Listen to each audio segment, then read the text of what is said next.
तो दोस्तों आज हम फिर से आपके लिए लेकर आए देश और दुनिया की सभी ताजा बड़ी खबरें फटाफट एक एक कर विस्तार से आज आपको बताएंगे। तो वीडियो को अंत तक जरूर देखें दोस्तों, वीडियो बनाने में हमें काफी मेहनत लगी है, तो वीडियो को दिल से लाइक कर दीजिए। हाँ दोस्तों, पहली खबर आपको हम बताएंगे कि उत्तराखंड में बीजेपी को लगा तगड़ा झटका, कांग्रेस की बन सकती है सरकार, भाजपा की बड़ी मुश्किलें। तो वहीं आपको बताएंगे दोस्तों की कांग्रेस नेता राहुल गांधी ने यूक्रेन संकट समेत कई मुद्दों को लेकर एक बार फिर से मोदी सरकार पर बोला बड़ा हमला, मोदी सरकार की बड़ी मुश्किलें। तो वहीं आपको बताएंगे दोस्तों कि गुरुग्राम में एक बार फिर से दो मुसलमान युवकों की पिटाई, एक बार फिर से बढ़ा तनाव। तो वहीं आपको बताएंगे दोस्तों कि तुर्की के कराएगा रूस और यूक्रेन के बीच समझौता, 10 मार्च को कराएगा जाएगा मीटिंग दोनों देशों के बीच।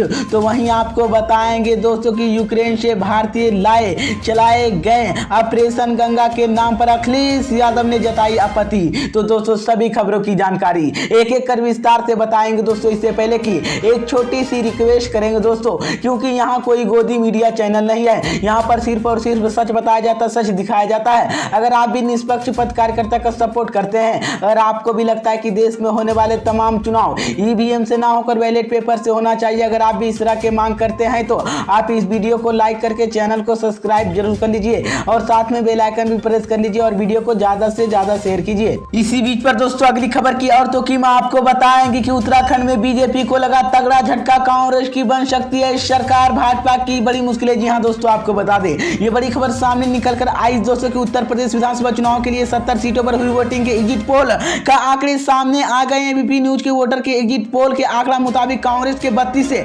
38 सीट मिलने का अनुमान है। इसके अलावा मतलब यह है कि राज्य में कांग्रेस की सरकार बन सकती है। इसी बीच में आपको बता दें कि बीजेपी 41%, कांग्रेस 39%, आप 9% और अन्य 11%। एग्जिट पोल के आंकड़े के मुताबिक उत्तराखंड में बीजेपी से सबसे ज्यादा 41%, कांग्रेस 39% और आम आदमी पार्टी 9% वोट मिल सकते हैं। वहीं पर अन्य के खाते में 11 की वोट अनुमान है। इसी बीच मैं आपको बता दें कि वहीं पर बीजेपी 26 से 32 सीट लाएगी और कांग्रेस ने 32 से 38 सीट। इसी बीच में आपको बता दें कि उत्तराखंड में 2017 में हुई विधानसभा चुनाव के बीजेपी ने 57 सीटों पर जीत कर सरकार बनाई थी, लेकिन इस बार कांग्रेस की हिस्से में केवल 11 सीट गई थी उस बार। लेकिन इस बार मैं आपको बता दें कि उत्तराखंड में बीजेपी को तगड़ा झटका लगा और कांग्रेस की बन सकती है सरकार, जिसके बाद भाजपा की मुश्किलें बढ़ गई है। इसी बीच पर दोस्तों अगली खबर की औरतों की मैं आपको बताएंगे कि कांग्रेस नेता राहुल गांधी ने यूक्रेन संकट समेत कई मुद्दों को लेकर एक बार फिर से मोदी सरकार पर बोला बड़ा हमला, मोदी सरकार की बड़ी मुश्किलें। जी हां दोस्तों, आपको बता दें ये बड़ी खबर सामने निकल कर आई दोस्तों की कांग्रेस नेता और पार्टी के पूर्व अध्यक्ष राहुल गांधी ने एक बार फिर से केंद्र की मोदी सरकार पर जोरदार हमला बोला है। उन्होंने ट्वीट के जरिए केंद्र की सरकार पर कई प्लान नहीं होने के आरोप लगाया है। उन्होंने लिखा है कि भारत सरकार के पास कोई प्लान नहीं है, इसलिए यूक्रेन में भारतीय छात्र फंसे गए हैं। राहुल गांधी ने अपने ट्वीट पर कई मुद्दों के जिक्र करते हुए मोदी सरकार के मतलब केवल पीआर बताया। इसी बीच में आपको बताते कि राहुल गांधी ने ट्वीट करते हुए लिखा कि भारत सरकार के पास कोई योजना नहीं है, रुपये की कीमत हमेशा निश्चल स्तर पर रहती है, महंगाई और बेरोजगारी के रिकॉर्ड स्तर पर यूक्रेन के छात्र फंस गए, चीन हमारे क्षेत्र पर कब्जा कर रहा है, मोदी सरकार का मतलब केवल पीसीआर है। इसी बीच मैं आपको बता दें कि इससे पहले राहुल गांधी ने ट्वीट के जरिए डीजल पेट्रोल की कीमतों को लेकर मोदी सरकार पर हमला बोला था। इसी बीच राहुल गांधी ने लिखा है कि फटाफट पेट्रोल की टंकी फुल करवा लीजिए, मोदी सरकार की चुनावी ऑफर खत्म होने जा रहा है। इसी बीच मैं आपको बता दें कि वहीं पर यूक्रेन संकट को लेकर महाराष्ट्र के कांग्रेस के अध्यक्ष नाना पटेल ने भी रविवार को प्रधानमंत्री नरेंद्र मोदी पर हमला किया था। उन्होंने कहा था कि यूक्रेन और रूस की लड़ाई की जब खबर फैली तब से पहले बाकी देशों अपने नागरिकों के वहां से अपने अपने देश बुलाए, लेकिन प्रधानमंत्री नरेंद्र मोदी ने प्रचार में व्यस्त रहे। उन्होंने कहा था कि वो प्रधानमंत्री नहीं प्रचारक हैं और उसका परिणाम भारत को 20 लाख बच्चे यूक्रेन में फंस गए। उन्होंने कहा कि बच्चे के एक देश दूसरे देश से 80 कमी पैदल चलकर फ्लाइट पकड़ रहे हैं। इसी बीच तो ये बड़ी अपडेट आई दोस्तों कि मैं आपको बता दें कि एक बार फिर से यूक्रेन संकट समेत कई मुद्दों को लेकर राहुल गांधी ने मोदी सरकार पर जोरदार हमला बोला है, जिसके बाद मोदी सरकार की मुश्किलें बढ़ गई है। इसी बीच पर दोस्तों अगली खबर की औरतों की मैं आपको बताएंगे कि गुरुग्राम में एक बार फिर से दो मुस्लिम युवकों की पिटाई, एक बार फिर से बढ़ा तनाव। जी हां दोस्तों, आपको बता दें ये बड़ी खबर सामने निकल कर आई दोस्तों कि हरियाणा के गुरुग्राम में दो लोगों के द्वारा दो मुस्लिम युवकों की कथित रूप से पर पिटाई करने के धार्मिक अपराध कहने के मामला सामने आया।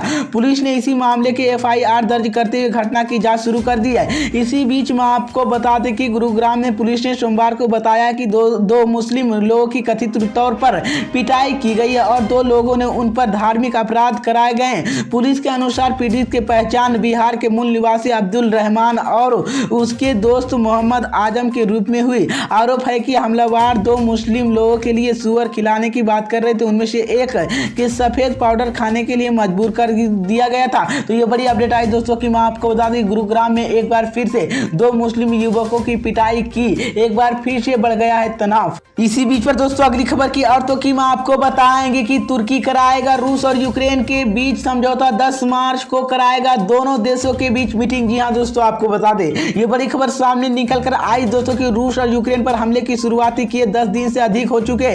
दोनों देशों के बीच बातचीत हो रहे, लेकिन अभी तक किसी नतीजे तक नहीं पहुंचा जा सका। इसी बीच रूसी विदेश मंत्री और यूक्रेन की विदेश मंत्री 10 मार्च को तुर्की में मिलने वाले, यहाँ पर रिपोर्ट न्यूज एजेंसी के लिए दी है। इसी बीच मैं आपको बता दें कि तुर्की ने विदेश मंत्री मुलत के कलर मुताबिक यूक्रेन की विदेश मंत्री कईगर लवरिया की यूक्रेन के विदेश मंत्री मिन दिमरतुर की केवल 10 मार्च के मिलेंगे। यहाँ पर बातचीत की तुर्की के तटीय प्रदेश अल्पसंख्या में होगी। रिपोर्ट के मुताबिक रूस और यूक्रेन पर आक्रमण शुरू करने के बाद टोप राजधानी के बीच पहली बार बातचीत होगी। इसी बीच नाटो संसदीय तुर्की जो काला सागर के रूस और यूक्रेन के साथ समुद्री सीमा समझौता करा था, तुर्की ने इससे पहले भी मददता की बात की थी। आकर मॉस्को और कभी दोनों के साथ अच्छे संबंध है। तुर्की ने रूस के आक्रमण के आवर्ती के बताया कि जबकि वहां पर मॉस्को के खिलाफ प्रतिबंध का विरोध करता है। तो ये बड़ी अपडेट आई दोस्तों कि मैं आपको बता दें कि अब तुर्की कराएगा रूस और यूक्रेन के बीच समझौता, 10 मार्च को कराएंगे दोनों देशों के साथ बीच मीटिंग। इसी बीच पर दोस्तों अगली खबर की और तो कि मैं आपको बताएंगे कि भारतीय के लिए चलाए गए ऑपरेशन गंगा के नाम पर अखिलेश यादव ने जताई आपत्ति। जी हाँ दोस्तों, आपको बता दें ये बड़ी खबर सामने निकल कर आई दोस्तों कि रूस और यूक्रेन पर जारी हमले के बीच देश में फंसे भारतीय नागरिकों के मुद्दे पर विपक्षी केंद्र सरकार और प्रधानमंत्री नरेंद्र मोदी पर निशाना साधता रहा। समाजवादी पार्टी के मुखिया और यूपी के पूर्व मुख्यमंत्री अखिलेश यादव ने यूक्रेन में भारतीय नागरिकों के लाने के लिए चलाए जा रहे अभियान पर सवाल उठाया। इसी बीच अखिलेश यादव ने कहा कि वो भाजपा के नेतृत्व वाली केंद्र सरकार भारतीय को यूक्रेन से निकालने में नाकाम रहे और पूरे ऑपरेशन के नाम पर ऑपरेशन गंगा के रखी। इसी बीच मैं आपको बता दें कि वाराणसी में भी चुनाव है। अखिलेश यादव ने कहा कि अगर चुनाव हमारे लोगों के लिए सीधे यूक्रेन की सुरक्षित निकालना होता तो इसकी सरलता करवाता। इसी बीच 7वें और चरण में सोमवार की वाराणसी में भी मतदान हुआ। इसी बीच वहीं पर अखिलेश यादव ने कहा कि उत्तर प्रदेश से समाजवादी पार्टी की सरकार बनेगी, पूर्वांचल में अभिवृद्ध विकास की तरफ से जोड़ने का काम करेगा। पूर्वांचल को मुख्य धारा जोड़ने के लिए समाजवादी पार्टी पूर्वांचल की एक्सप्रेस वहां पर दिया गया। उन्होंने कहा कि वो इतनी ही नहीं बना दिया जाएगा, समाजवादियों की बनाया जाएगा। इसी बीच मैं आपको बता दें कि उत्तर प्रदेश में 7वें चरण के लिए हुई इसी बीच मैं आपको बता दें कि उत्तर प्रदेश में 7वें चरण की हुई विधानसभा चुनाव के सोमवार के संपन्न हो गया।